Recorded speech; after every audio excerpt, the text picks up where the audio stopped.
கிரகணம் என்னைக்கு அப்படின்னா வரக்கூடிய 7ஆம் தேதி அன்னைக்கு பௌர்ணமி. பௌர்ணமி அன்னைக்கு சந்திர கிரகணம் வருது. அதுவும் நம்ம இந்தியாவில் கிரகணம் ரொம்ப அதிகமான பாதிப்பை ஏற்படுத்தும் அப்படின்னு சொல்லியிருக்காங்க. நிறைய சயின்டிஸ்ட் எல்லாமே சொல்லியிருக்காங்க. இவன் ஆன்மீகத்துலையும் அதான் சொல்கிறாங்க. பஞ்சாங்கம்ல எடுத்து பார்த்தா அந்த மாதிரி தான் சொல்கிறாங்க. அன்னைக்கு என்ன பண்ணணும் என்ன பண்ணக்கூடாதுன்னு தெளிவாக தெரிஞ்சுக்க போகிற பதிவு தாங்க இது. அதனால் முழுமையாக பாருங்க. இந்த சந்திர கிரகணம் இதுக்கப்புறம் வந்து 2026 வர மாதிரி காமிக்கல. 2027 இதை விட பெரிய சந்திர கிரகணம், இதை விட பெரிய பாதிப்புகள் ஏற்படும்னு இப்போவே சயின்ஸ்லேருந்து சொல்லிட்டு இருக்காங்க. ஸோ அதை அப்போ பார்த்துக்கலாம், அதை எப்போ என்ன பண்ணணும் பார்த்துக்கலாம். இப்போ நம்ம வந்து இந்த பாதுகாப்போடு இருக்கும்போது நம்ம உணர்ந்து நம்மளும் பாதுகாப்பாக இருக்கணும். நம்ம வாழ்க்கையில் நிறைய டெவலப் பண்ணது எக்கச்சக்கமான விஷயம் செஞ்சுட்டு இருக்கோம். இதையும் நம்ம பத்திரமா செய்யும்போது நம்ம வாழ்க்கை சீக்கிரமாக டெவலப் ஆகும். பல கோயில்கள் கூட முடிச்சுங்களா, நம்ம டீம்லேயே இருக்காங்க. நம்ம டீமில் நம்மளே வந்து பௌர்ணமி தியானம் ஒவ்வொரு பௌர்ணமிக்கும் அகவல் படிச்சுட்டு ஈவினிங் 6 to 8 அகவல் படிச்சுட்டு 8 to 9 தியானம் பண்ணுற பழக்கம் இருக்குது நமக்கு. வாழ்க வளமுடன். Healing hands education healing centre தங்கள் அன்புடன் வரவேற்கிறது. ரொம்ப ரொம்ப முக்கியமான பதிவு, சந்திர கிரகணத்தை பற்றிய பதிவு. இதை முழுமையாக பாருங்கள். ஏன்னா இந்த விஷயங்கள் ரொம்ப ரொம்ப முக்கியமானது. நம்ம நார்மலாக செய்யக்கூடிய விஷயங்கள் என்றைக்குமே அன்றைக்கி செய்யக்கூடாது. கிரகணம் என்னைக்கு அப்படின்னா வரக்கூடிய 7ஆம் தேதி அன்னைக்கு பௌர்ணமி. பௌர்ணமி அன்னைக்கு சந்திர கிரகணம் வருது. அதுவும் நம்ம இந்தியாவில் கிரகணம் ரொம்ப அதிகமான பாதிப்பை ஏற்படுத்தும் அப்படின்னு சொல்லியிருக்காங்க. நிறைய சயின்டிஸ்ட் எல்லாமே சொல்லியிருக்காங்க. இவன் ஆன்மீகத்துலையும் அதான் சொல்கிறாங்க. பஞ்சாங்கம்ல எடுத்து பார்த்தா அந்த மாதிரி தான் சொல்கிறாங்க. அன்னைக்கு என்ன பண்ணணும் என்ன பண்ணக்கூடாதுன்னு தெளிவாக தெரிஞ்சுக்க போகிற பதிவு தாங்க இது. அதனால் முழுமையாக பாருங்கள் இந்த பதிவை. சந்திர கிரகணம் அப்படின்னாலே நம்ம ஒரு நேர்கோட்டில் இருக்கக்கூடியதுன்னு சொல்லுவாங்க. சந்திரன் வந்து நமக்கு நேர்கோட்டில் இருக்காங்க. யார் சந்திரன் நமக்கு ஆக்சுவலாக முழுசாக தெரியணும். பௌர்ணமிக்கு முழுசாக தெரியணும். அன்றைக்கி நமக்கு முழுசாக தெரிய மாட்டாங்க. அதுவும் எப்போ திரும்ப ஸ்டார்ட் ஆகுது, night 9:56 night PM 9:56 mid night இந்தியாவில் மிட் நைட்டு 1:26 வரையிலும் நம்ம இந்தியா நேரப்படி நைட்டு 9:56 நைட்டு மிட் நைட்டு 1:26 வரையிலும். அது நைட்டு தானே வருது, வந்துட்டு போட்டோம். அதுக்கு நாங்கள் என்ன பண்ண போகிறோம், நம்ம என்ன மூச்சுட்டு அதுக்கு தூங்க போகிறோம் நம்ம நினச்சிட்டு இருக்கோம் பாருங்கள். அந்த கிரகணத்தோடைய பாதிப்பு முழு நாளும் இருக்கும். பௌர்ணமி ஆரம்பித்ததுலேருந்து பௌர்ணமி தேதி ஆரம்பித்ததுலேருந்து முழுமையாக இருக்கும். அடுத்த நாள் காலையில் வரைக்கும் இருக்கும்னு சொல்கிறாங்க. சரி, இருந்துட்டு போட்டோம். நம்ம என்ன பண்ண போகிறோம்? ஃபஸ்ட்டு ஞாயிற்றுக்கிழமை வருதுங்களா, அன்றைக்கி யாருமே நிறைய வீட்டில் பேர் வந்து நான் வெஜிடேரியன் செஞ்சு ஸ்பெஷலாக சாப்பிடணும்னு சொல்லி சாப்பிடுவாங்க. முதல்ல அதை ஸ்டாப் பண்ணுங்கள், சரிங்களா? அடுத்தது முடிஞ்ச அளவு மத்தியானம் உணவு ஒரு 2 மணிக்கு சாப்பிட்றீங்களா, அதோட முடிச்சுக்கோங்க. அதுக்கப்புறம் சாப்பிட வேண்டாம். என்ன ரீசன் அப்படின்னா, கிரகணம்னு ஒரு விஷயம் நடக்கும்போது கிரகங்கள் அந்த அட்மாஸ்பியர் அந்த ஒரு எனர்ஜி லெவல் ரொம்ப மாற்றமாக இருக்கும். அது எப்படி நமக்குள்ளே வந்து சேரும் அப்படின்னா, நம்ம வெளியில் போயிட்டு நேராக பார்க்கும்போது அந்த மாதிரி விஷயங்கள் நமக்குள்ளே நடக்கும் பல நேரங்களில். ஆனால் ரொம்ப முக்கியமாக உணவு முறைகளில் அந்த மாதிரி நடக்கும். அந்த உணவை பாதுகாக்கிறதுக்கு, அந்த கிரகங்களுடைய பாதிப்புலேருந்து இந்த உணவை பாதுகாக்கிறதுக்கு என்ன பண்ணணும்னா, தர்பை புல், நாட்டு மருந்து கடையில் போய் தர்பை புல்னு வாங்கி வச்சுக்கோங்க. உங்கள் ஏரியாவில் உங்கள் தோட்டத்தில் இல்லை உங்கள் வயல்வெளியில் தர்பை புல் உங்களுக்கு கிடச்சதுன்னா ரொம்ப நல்லது.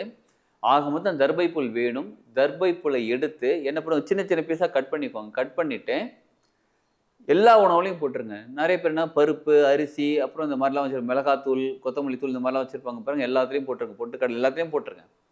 முக்கியமாக ரொம்ப நாளாக வச்சுருக்க உணவுகள், ஊறுகாய், இந்த மாதிரி விஷயங்கள்லாம் வச்சுருப்போம் பாருங்கள், இதுலேயும் போட்டுருங்க. சிலர் கேட்பாங்க, நெய்யில் போடணுமா, தேனில் போடணுமா? இதெல்லாம் பல வருஷமாக இருக்கக்கூடிய உணவு தான். எஸ், நிச்சயமாக நெய், தேன், எண்ணெய் எல்லாத்துலேயுமே தர்பை புல் போடணும், சரிங்களா? போட்டு வச்சுருங்க. தர்பை புல்லோட தன்மை என்னன்னு கேட்டால், தீய சக்திகள், நெகட்டிவ் எனர்ஜிஸ் அண்டை விட மாட்டாங்க. ஒரு நல்ல வைப்ரேஷனை கிரியேட் பண்ணுவாங்க. அதனால இதை போட்டு வைக்கும்போது கிரகணத்தினால வரக்கூடிய சக்தி தீய சக்தி கிடையாது, நமக்கு ஒத்து வராத சக்தி. அதோட சக்தியில ரொம்ப மாற்றமாக இருக்கும், சரிங்களா? அதனால இதெல்லாம் போட்டு வைக்கும்போது அந்த உணவு பாதுகாப்பாக இருக்கும். அந்த கிரகணத்தோட சக்தி அந்த உணவுகளுக்கு போய் சேராது. அப்போ நம்ம அந்த உணவு சாப்பிடும்போது, கிரகணம்லாம் முடிஞ்சு அடுத்த நாள் நம்ம சாப்பிடும்போது அதோட பாதிப்பு நமக்கு இருக்காது. அதனால் உணவில் தர்பை புல் போட்டு வைப்பது நிச்சயமாக செய்ய வேண்டும். சிலர் இட்லி மாவு அரைச்சி வைக்கிறேன், தோசை மாவு அரைச்சி வைக்கிறேன்னு சொல்லி 4 நாள் கழிச்சு சாப்பிட்ற ஆளுங்களாம் இருப்பாங்க பாருங்கள். முடிஞ்ச அளவு அன்றைக்கி 7ஆம் தேதி காலையிலேயே அந்த மாவு முடிச்சு விட்ருங்க, கிளியர் பண்ணுறங்க, காலி பண்ணிடுங்க, சாப்பிட்டு முடிச்சுடுங்க. அடுத்து நீங்கள் மாவு அரைக்கிறது 8ஆம் தேதி அடுத்த நாள் கூட நீங்கள் மாவு அரைச்சி வச்சுக்கோங்க, சரிங்களா? அதுக்கு அடுத்தது ரொம்ப முடிஞ்ச அளவு ட்ராவல் பண்ணாமல் இருப்பது நல்லது. அன்றைக்கி ஃபுல்லாக ட்ராவல் பண்ணாமல் இருப்பது நல்லது. இல்லை நாங்கள் வெளியில் போகணுங்க, வந்துடுறேன், 9 மணிக்குள்ளே வீட்டுக்கு வந்துடுங்க. நைட்டு 9 மணிக்குள்ளே வீட்டுக்கு வந்துட்டு வீடு கதவெல்லாம் சாத்திடுங்க. இதில் ரொம்ப ரொம்ப முக்கியமான விஷயம், உணவு முறை வந்து யார் யாரெல்லாம் வந்து அக்செப்ட் பண்ணி எடுத்துக்கலாம் அப்படின்னா, இந்த சுகர் பேஷண்ட்டு, பிபி இருக்கிறவங்க, இல்லைங்க ரொம்ப வயசானவங்க, குழந்தைங்க, கர்ப்பிணி பெண்கள் இவங்கலாம் வந்து உணவு பரவாயில்ல நைட் 7 மணிக்குள்ள அவங்கள முடிச்சிடணும். மற்ற எல்லாருமே மத்தியானத்துக்குள்ள முடிச்சுட்டு அதுக்கப்புறம் விரதம் இருங்க. அதுவும் ரொம்ப முக்கியமா தியானம் பண்ணா ரொம்ப ரொம்ப சிறப்புங்க. அப்படியே கண்ண மூடி எதையுமே வேணாங்க. கண்ண மூடி உட்காந்து மூச்சு காத்த மட்டும் கவனிச்சுக்கிட்டே இருங்க. தூங்கலாமா? தாராளமா தூங்குங்க. ரெஸ்ட் எடுங்க. ஃபோன் இது ரொம்ப முக்கியமானது. நம்ம யூஸ் பண்றது எல்லாமே மொபைல் ஃபோன் யூஸ் பண்றோம். அந்த காலத்துல லேண்ட்லைன் யூஸ் பண்ணிட்டு இருந்தாங்க. லேண்ட்லைன்னா கூட ஒயர் கனெக்ஷன் இருக்கும். இது mobile phone. Mobile phone use பண்ணாதீங்க. முடிஞ்ச அளவு தவிர்த்து விடுங்கள். மொபைல் ஃபோனை தூக்கி ஓரமா வச்சுருங்க. அப்பதான் நான் யூடியூப் பார்க்குறேன். சந்திர கிரகணம் எப்படி நடக்குதுன்னு தெரிஞ்சுக்கிறேன். அந்த மாதிரி யூடியூப் பார்க்கலாம். ஒண்ணும் பார்க்க வேண்டாம். ஏன்னா, இதோட வைப்ரேஷன் அந்த கதிர் அலைகள் இருக்கு பாருங்க. அந்த அலைகள் இந்த இதுலயும் மொபைல்லயும் சேர்ந்து நமக்குள்ள வேற மாரி ஒரு கிரியேட் ஆகுறதுக்கு வாய்ப்புகள் இருக்கு. சரி நார்மலா இருக்கக்கூடியவர்கள் நம்ம வந்து மனநிலை எப்ப குழப்பமா இருக்கு, நமக்கே ஒரு மாரி இருக்கு. மனநிலை பாதிக்கப்பட்டவர்களை எப்படிங்க பாதுகாக்கிறதுன்னு கேட்குறீங்களா? அவங்கள வந்து ரூம்ல உட்கார வச்சு தண்ணி குடுத்துருங்க அவங்களுக்கு. அந்த தண்ணியில வந்து தர்பை புல் போட்டு வச்சுருங்க. தர்பை புல் போட்டு அந்த தண்ணிய டம்ளர்ல ஊத்தி குடுங்க. அது குடிக்க குடிக்க அவங்களுக்கு அந்த பாதிப்பு கம்மியாக ஆரம்பிக்கும். எப்ப? அன்னைக்கு ஃபுல்லாவே. காலையில இருந்தே. தர்பை புல் போட்டு வச்ச தண்ணிய அவங்களுக்கு குடுத்துக்கிட்டே இருங்க. நம்மளும் குடிக்கலாமா? குடிக்கலாம். எல்லாருக்குமே நல்லது தான். அவங்களுக்கு ரொம்ப ரொம்ப நல்லது. மனநிலை பாதிக்கப்பட்டவருக்கு ரொம்ப ரொம்ப நல்லது. சரிங்களா? சரி, இப்ப குழந்தைங்க இருக்காங்களா என்ன பண்றது? மனநிலை பாதிக்கப்பட்ட சில குழந்தைகள் இருக்காங்கல்ல, அவங்களுக்கு என்ன பண்றது? அவங்களுக்கும் அதே மாரி தான் தண்ணி குடுத்துக்கிட்டே இருங்க. அவங்களுக்கு எந்த உணவு குடுத்தாலும், அந்த உணவுல காலையிலேருந்து தர்பை புல் போட்டு வச்சுருங்க. என்னைக்கு ஞாயிற்றுக்கிழமை காலையில முடிஞ்சா, சனிக்கிழமை நைட்டு தர்பை புல் போட்டு வச்சுருங்க. அவங்களுக்கு குடுக்குற உணவுல. போட்டு வச்சுட்டு குடுங்க. பாதிப்பு அதிகமாக இல்லாம இருக்கும் அவங்களுக்கு. சரிங்களா? சரி, அடுத்தது. ரொம்ப முக்கியமானது, டிராவல் அதிகமா பண்ணாதீங்க. முக்கியமா வெளியில டூர் போறேன், அங்க போறேன், இங்க போறேன் டீமா கிளம்பி போகாதீங்க. ஏன்னா, சில ஆன்மீகவாதிகள், சில சயின்ஸ், சில விஷயங்கள் என்ன சொல்றாங்க அப்படின்னா, மாஸா சில நிகழ்வுகள் நடக்கிறதுக்கான வாய்ப்புகள் இருக்கு, கிரகணம் நேரத்துல. அதனால முடிஞ்ச அளவு டிராவல் அவாய்ட் பண்ணிடுங்க.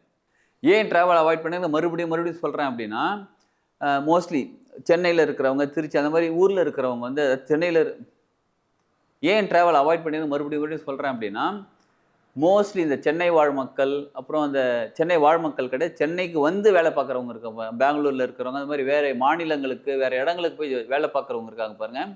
அவங்க லீவு முடிஞ்சுட்டு ஞாயிற்றுக்கிழமை நைட்டு கிளம்பி அடுத்த நாள் காலையில அவங்க வேலைக்கு போறதுக்காக டிராவல் பண்ணுவாங்க. அது பஸ்ல பண்ணுவாங்க, கார்ல பண்ணுவாங்க. அவங்க விருப்பப்படி அவங்க பண்ணுவாங்க. முடிஞ்ச அளவு அத அவாய்ட் பண்ணிடுங்க. முடிஞ்ச அளவு அவாய்ட் பண்ணுங்கன்னு சொல்றதை விட, அவாய்ட் பண்றது உங்களுக்கு ரொம்ப நல்லதுங்க. சரிங்களா? ஏன்னா மாஸா சில விஷயங்கள் நடக்குது. துர்மரணங்கள்லாம் நடக்கிறதுக்கான வாய்ப்புகள் இருக்கிறதுனால, அந்த கிரகணத்தோட சக்தி அப்படி இருக்கிறதுனால, யார் யாருக்கு எப்படி எப்படின்னு தெரியாது. நான் வந்து என்னோட ராசி இப்படிப்பட்டதுங்க, என்னோட நட்சத்திரம் இப்படிப்பட்டதுங்க. நான் வந்து அப்படி இருக்கலாம், நான் வந்து இப்படி இருக்கலாம். எனக்கு வந்து அந்த பாதிப்புலாம் கிடையாதுன்னு நீங்க சொன்னாலும், உங்க கூட யார் டிராவல் பண்ணுவாங்கன்னு உங்களுக்கு தெரியாது. புரியுதுங்களா? அதனால மத்தவங்கள குறை சொல்லலங்க நானு. நம்ம பாதுகாப்பா இருக்கிறது நமக்கு நல்லது. டிராவல் அவாய்ட் பண்றது நல்லது. சரிங்களா? அதனால டிராவல் அவாய்ட் பண்ணிடுங்க. ஸோ இந்த சந்திர கிரகணம் இதுக்கப்புறம் வந்து 2026ல வர மாரி காமிக்கல. 2027ல இதை விட பெரிய சந்திர கிரகணம், இதை விட பெரிய பாதிப்புகள் ஏற்படும்னு இப்பவே சயின்ஸ்லேருந்து சொல்லிட்டு இருக்காங்க. ஸோ அத அப்ப பார்த்துக்கலாம். அது அப்ப என்ன பண்ணணும்னு பார்த்துக்கலாம். இப்ப நம்ம வந்து இந்த பாதுகாப்போட இருக்கும்பொழுது, வெளியில நல்லா கவனிச்சுக்கோங்க. மோஸ்ட்லி அன்னைக்கு ஃபுல்லா வெளியில போகாதீங்க. இல்ல வேலைக்கு போணும்னா போயிட்டு வந்துட்டு சீக்கிரமா முடிச்சிருங்க. முடிஞ்ச அளவு மத்தியானத்துக்குள்ள வந்துருங்க. கர்ப்பிணி பெண்கள், குழந்தைகள், பெரியவர்கள், இல்ல நோயாளிகள் சிலர் சாப்பிட்டே ஆகணுன்றவங்க நைட் 7 மணியோட டிஃபன் முடிச்சிருங்க. அதுக்கப்புறம் சாப்பிடாதீங்க. அடுத்த நாள் காலையில தான் சாப்பிடணும். நடுவுல எதுவும் தண்ணி குடிக்கலாமான்னு கேட்டா, தண்ணி தாகம் எடுத்தா கொஞ்சமா குடிச்சுக்கோங்க. தர்பை புல் போட்ட தண்ணி தான் குடிக்கணும். எல்லாருமே. எப்ப? மத்தியானத்துக்கு அப்புறம், சாயங்காலத்துக்கு அப்புறம் எல்லாருமே. அடுத்த நாள் காலையில வரலும். அடுத்த நாள் காலையில என்ன பண்ணுங்க, நீங்க குளிக்கிற தண்ணியில தர்பை புல் போட்டுட்டு, ஒரு கைப்பிடி கல் உப்பு போட்டுட்டு தலைக்கு குளிக்கணும். தலைக்கு குளிச்சுட்டு, அதுக்கப்புறம் நார்மல் தண்ணியில மறுபடியும் தலைக்கு குளிச்சுக்கோங்க. உடனே. ஏன்னா கல் உப்பு போட்டா கொஞ்சம் பிச்சு பிச்சுன்னு இருக்கும். தலைக்கு எப்படிங்க அப்படிலாம் யோசிப்பாங்க பாருங்க. தலைக்கு குளிச்சுக்கோங்க. தலைக்கு குளிச்சுட்டு நார்மல் தண்ணியில குளிச்சுக்கோங்க. சரிங்களா? இன்னொரு முக்கியமான விஷயம்.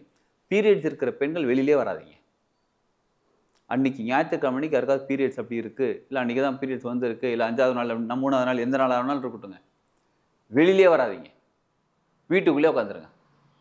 சீரியஸா சொல்றேங்க. ஏன்னா அந்த தன்மை பீரியட்ஸ்னா என்னங்க? அது இயற்கையா நடக்கிற நிகழ்வு தான். அவங்களோட உடல்நிலையில பல மாற்றங்கள் ஏற்படும். அது நமக்கு பெருசா புரியாது. அந்த பெண்களுக்கும் புரியாது, ஆண்கள் யாருக்கும் புரியாது. அது பல நிலைகள் மாற்றம். உள்ளுக்குள்ள எக்கச்சக்கமான மாற்றம் ஏற்படும். அதோட வைப்ரேஷன் ஃப்ரீக்வன்சியே வேற மாரி இருக்கும். அப்போ இந்த கிரகணத்தோட சக்தி சீக்கிரமாக அவங்களை போய் பாதிக்கக்கூடியதாக இருக்கும். அதனால் அன்றைக்கி ஃபுல்லாக வராதிங்க வெளியில். ஏன்னா ஞாயிற்றுக்கிழமை ஃபுல்லாக வராதிங்க, திங்கக்கிழமை காலையில் தலை குளிச்சுட்டு அதுக்கப்புறம் நீங்கள் வெளில வாங்க. சரிங்களா? இந்த கிரகணத்தை ரொம்ப ரொம்ப கேர்ஃபுல்லாக ஹேண்டில் பண்ணணும். இது வந்து ஆன்மீக ரீதியாகவும் சரி, சயின்ஸ் ரீதியாகவும் சரி, ரொம்ப கேர்ஃபுல்லாக ஹேண்டில் பண்ண சொல்லிக்கிட்டு இருக்காங்க. அதை நம்ம உணர்ந்து நம்மளும் பாதுகாப்பாக இருக்கணும். நம்ம வாழ்க்கையில் நிறைய டெவலப் பண்ணது எக்கச்சக்கமான விஷயம் செஞ்சுட்டு இருக்கோம். இதையும் நம்ம பத்திரமா செய்யும்போது நம்ம வாழ்க்கை சீக்கிரமாக டெவலப் ஆகும். பல கோயில்கள் கூட மூடி வச்சுருப்பாங்க அன்றைக்கி. அடுத்த நாள் காலையில் சீக்கிரமாக எழுந்திரிச்சு 6 மணி 7 மணிக்கு 4 மணிக்கு அந்த மாதிரி நேரத்தில் வந்து அபிஷேகம் பண்ணி எல்லாமே கம்ப்ளீட் பண்ணிவிட்டு சில ப்ரொசீஜர் வச்சுருப்பாங்க. ஒரு கோயிலுக்கும் ஒரு மாதிரி அந்த இதெல்லாம் கம்ப்ளீட் பண்ண பிறகு தான் நடையை திறந்து நீங்கள் சாமி பார்க்கலாம்னு சொல்லி அலோவ் பண்ணுவாங்க. அவ்வளோ, அதாவது கோயிலுக்கே அவ்வளோ பாதுகாப்பு தேவைப்படுது அப்படின்னா, ஏன்னா இறைநிலை தெய்வீக சக்தி இருக்கக்கூடிய அப்படிப்பட்ட கோயிலுக்கே அவ்வளோ தூரம் பொத்து பாதுகாப்பு வைக்க வேண்டியது. நம்ம நிலை எப்படின்னு பார்த்துக்கோங்க. நம்ம பாதுகாப்பாக இருக்க வேண்டும் என்றால் இதை ஃபாலோ பண்ணுங்கள். நிச்சயமாக நம்ம திங்கட்கிழமை 8ஆம் தேதியில நம்ம நார்மல் வாழ்க்கையை ஸ்டார்ட் பண்ணிடலாம். ரொம்ப முக்கியமாக சிலர் வந்து என்ன பண்ணுவாங்க அப்படின்னா, பௌர்ணமி அன்னைக்கு நான் பூஜை பண்ணுறேன், பௌர்ணமிக்கு நான் அபிஷேகம் பண்ணுறேன், இந்த மாதிரி விஷயங்கள் வச்சுருப்பாங்க பாருங்கள். பௌர்ணமி அன்னைக்கு அதை பண்ணாதீங்க. சில பௌர்ணமி தியானம் பண்ணுவாங்க. சரிங்களா? நம்ம டீம்லேயே இருக்காங்க. நம்ம டீமில் நம்மளே வந்து பௌர்ணமி தியானம் ஒவ்வொரு பௌர்ணமிக்கும் அகவல் படிச்சுட்டு ஈவினிங் 6 to 8 அகவல் படிச்சுட்டு 8 to 9 தியானம் பண்ணுற பழக்கம் இருக்குது நமக்கு. ஒரு மாதமும் பௌர்ணமிக்கு இலவசமாக கூட்டு பிரார்த்தனை குரூப்பில் வந்து பண்ணிக்கிட்டு இருக்கோம். இந்த மாதம் அதையும் நம்ம தவிர்க்கிறோம். இன்னைக்கு அடுத்த நாள் 8ஆம் தேதி கூட பண்ணிக்கலாம். சந்திர கிரகணத்தை முன்னிட்டு இதையும் நம்ம தவிர்க்கிறோம். சரிங்களா? அன்றைக்கி நார்மலாக அன்னதானம் போடுவோம். இன்னைக்கு பௌர்ணமிக்கு அன்னதானம் போடுவோம். இந்த தடவை திங்கக்கிழமை தான் அன்னதானம் போட போகிறோம். அடுத்த நாள் எல்லாமே நம்ம நகர்த்தி வச்சுருக்கிறோம்.